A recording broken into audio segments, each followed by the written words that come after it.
Well, I think my choice of material for my stage works is largely a reflection of the way I absorb the world around me. You know, I do spend a lot of time reading the news. I mean, it really fascinates me. I like to read stories about people in power. I like to read stories about people who are out of power, and you know, the reasons why they're oppressed, or why people mobilize, or why they're incapable of doing so.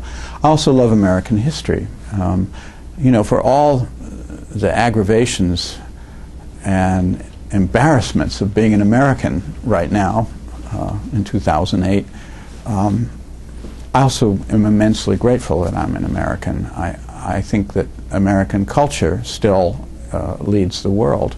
And I think American composers, American music is so fresh and vital, largely because we have this wonderful bleed-through between popular culture and serious or high culture. And we see it in our figures, whether it's Bob Dylan or Leonard Bernstein or Aaron Copland, Philip Glass. We don't have that extreme division between, you know, the lofty and the sophisticated and the lowbrow that you have, for example, in France.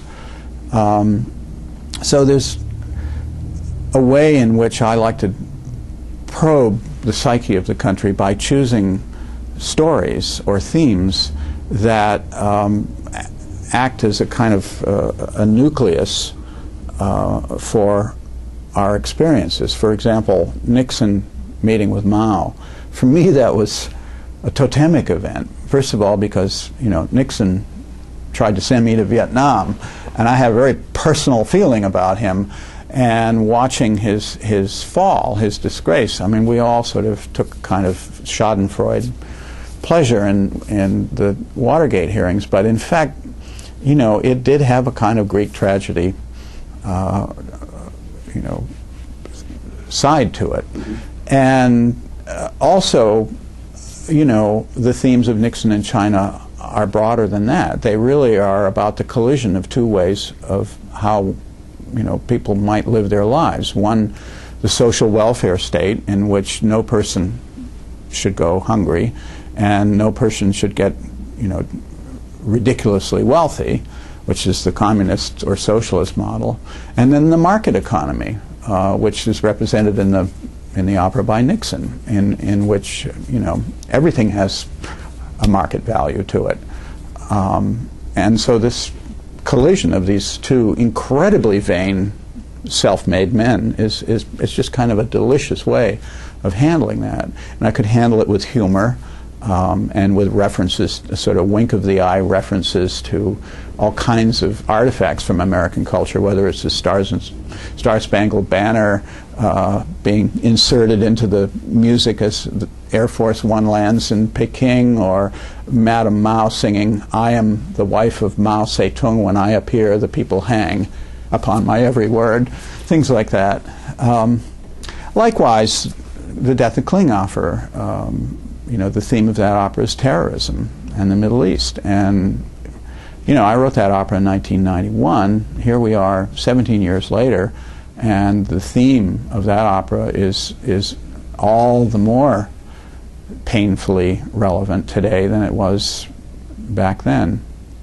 And of course, the atomic bomb, the subject from Dr. Atomic, I mean, if that isn't the archetypal image that expresses the condition of the human species, you know, in our time, I don't know what is.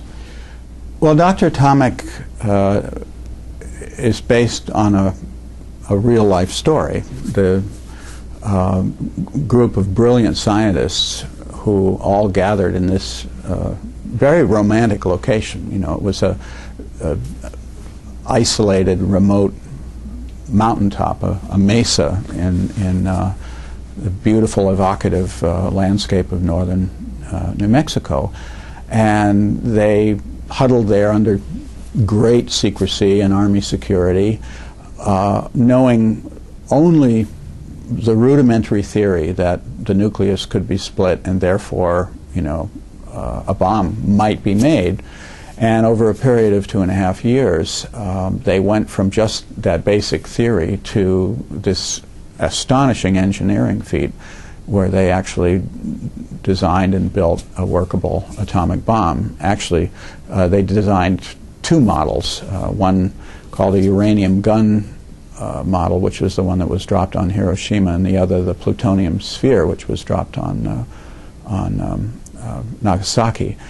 I was drawn to this story, first of all, because the main character, J. Robert Oppenheimer, who was the brilliant genius scientist who held the whole project in his mind and so, expertly governed it, and also dealt with all the psychological issues of all these big vulnerable egos being pressed together in one very confined space.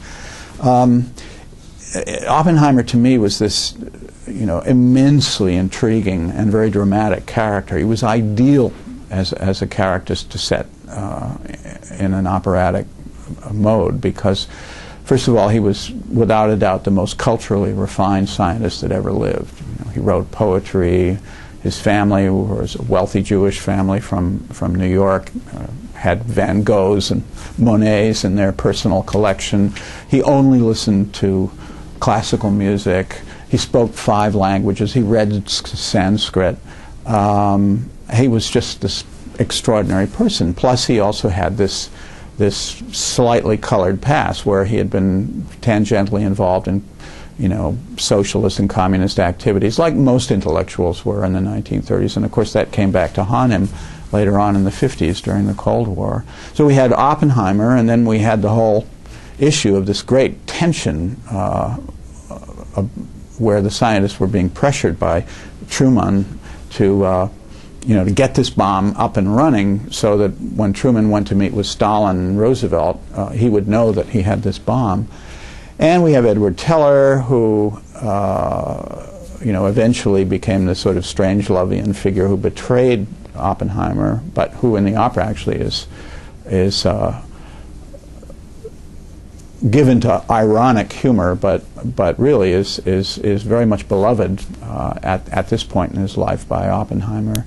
And a lot of very young scientists who are very idealistic, who've worked very hard, thinking that they were in a race against the Nazis. Now the Nazis have surrendered, Hitler's dead, and these young scientists discover, much to their horror, that the plan is to use this bomb on Japanese civilians. And, these poor young guys, many of them are barely out of graduate school, are madly circulating petitions which in their great naivete they think will be actually read at the White House and might change Truman's mind.